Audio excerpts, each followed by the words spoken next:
Madam, पुन्हा एकदा लोकलमध्ये महिलांनी एकमेकींच्या झिंजा उपटल्याचा घटना समोर आलेली आहे.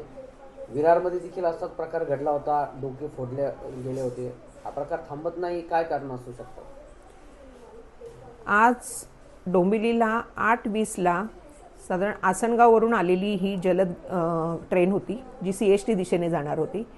त्या गाडीतील ही घटना आहे. आणि काही दिवसापूर्वी विरारमध्ये जी घडलेली घटना होती ती पण जलद लेडी स्पेशलमधली होती.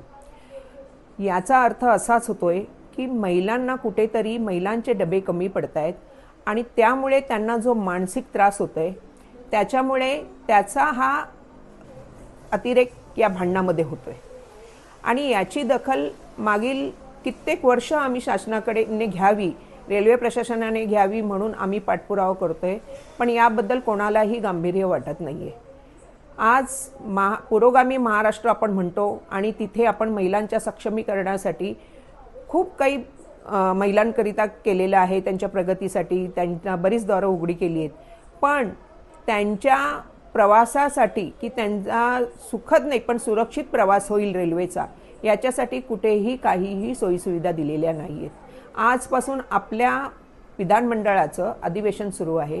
त्या अधिवेशनामध्ये ज्या महिला आमदार आहेत, आमच्या उपसभापती आहेत, त्यांनी तरी यांची दखल घ्यावी तात्काळ आणि याच्यावरती प्रश्न उपस्थित करून या महिलांना न्याय मिळवून देण्यासाठी मदत करावी. अन्यथा अशा याच्यावरती व्हिडिओवरती बाईट देणं, अशा भांडणावरती बाईट देणं हे भूषणावं नाही आहे आमच्यासाठी. विरारच्या घटनेमध्ये महिलांनी काही संताप व्यक्त केला होता, काय नेमकं केलं होतं तुमच्यासोबत?